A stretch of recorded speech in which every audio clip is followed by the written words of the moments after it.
అందరికీ నమస్కారం. అప్పులకు స్వస్తి చెప్పే ఐశ్వర్య దీపం ఏ విధంగా వెలిగించాలి, ఏ విధంగా చేస్తే ఆ మహాలక్ష్మి కటాక్షం లభిస్తుందో అనేది ఇప్పుడు మనం తెలుసుకుందాం. శ్రీ మహాలక్ష్మి అనుగ్రహం కోసం ఐశ్వర్య దీపాన్ని వెలిగించడం ద్వారా సకల సంపదలు చేకూరుతాయి. సంపద కోసం, అప్పులు తీరడం కోసం నానా తంటాలు పడేవారు ఐశ్వర్య దీపాన్ని శుక్రవారం రోజున సూర్యోదయానికి ముందు, సూర్యోదయానికి తర్వాత వెలిగించిన వారికి అష్టైశ్వర్యాలు చేకూరుతాయి. వృధా ఖర్చు తగ్గుతుంది, సంపద చేతిలో నిలుస్తుంది, వ్యాపారంలో లాభాలు ఉంటాయి. అరకొర జీతంతో ఇబ్బందులు పడుతున్న వారికి ఐశ్వర్య దీపం ద్వారా ఊహించలేని అధిక ఆదాయం లభిస్తుంది. కొత్తగా వ్యాపారం పెట్టిన వారికి అభివృద్ధి కోసం ఈ ఐశ్వర్య దీపం సహకరిస్తుంది. ఈ ఉప్పు దీపంతో సంపదకు కొదవ ఉండదు. ఈ దీపం వెలిగించిన వారి ఇంట శ్రీ మహాలక్ష్మీదేవి నివాసం ఉంటుంది. ముందుగా ఓ ఇత్తడి ప్లేటును తీసుకోవాలి. తర్వాత 2 వెడల్పాటి ప్రమిదలు తీసుకోవాలి. రాళ్ల ఉప్పును తప్పక శుక్రవారం ఉదయం తీసుకోవడం చేయాలి. కలకండ, అక్షింతలు సిద్ధం చేసుకోవాలి. పువ్వులు పూజకు సిద్ధం చేసుకోవాలి.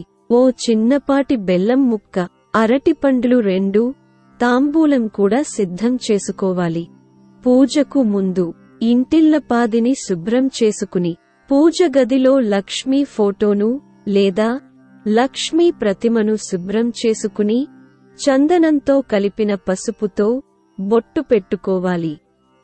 పువ్వులతో పటాలను అలంకరించుకోవాలి.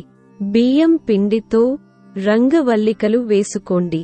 ఆ తర్వాత ఐశ్వర్య దీపాన్ని ఇలా వెలిగించుకోవాలి. ముందుగా ఇత్తడి ప్లేటును తీసుకుని అందులో పెద్దదైన ఓ ప్రమిదలో రాళ్ల ఉప్పును నింపుకోవాలి.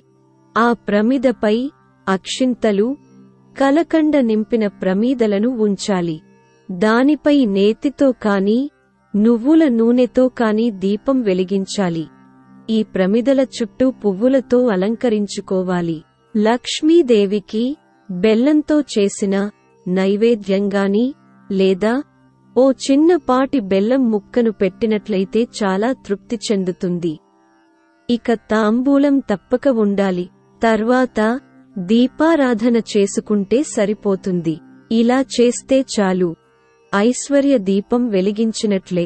ఈ దీపాన్ని శుక్రవారం పూట ఉదయం, సాయంత్రం వెలిగించి శనివారం లేదా ఆదివారం ఈ విధంగా దీపాన్ని ఉపయోగించి ఉప్పును ప్రవహించే నీటిలో కలిపేయాలి.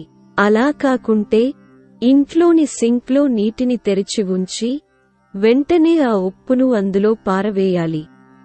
ఇలా ప్రతి శుక్రవారం చేసిన వారికి అష్ట ఐశ్వర్యాలు సిద్ధిస్తాయి. ఈ దీపం వెలిగించేటప్పుడు కనకధార స్తోత్రాన్ని పఠించుకుంటే గనక ఉత్తమ ఫలితాలను ఇస్తుంది. ఈ దీపానికి ఉపయోగించే ప్రమిదలను మార్చాల్సిన అవసరం లేదు. అలాగే వాడుకోవచ్చు. 9, 11, 21 వారాలు ఈ ఉప్పు దీపాన్ని వెలిగించే వారికి సకల శుభాలు చేకూరుతాయి. ఇలా లేకుంటే ఆర్థిక ఇబ్బందులు తొలగిపోయేంత వరకు ఈ దీపం పెట్టుకున్నా కూడా మంచిదే. ఈ ఉప్పు దీపాన్ని పెట్టుకున్న వారికి శాశ్వతంగా ధన ఇబ్బందులు తొలగిపోతాయి.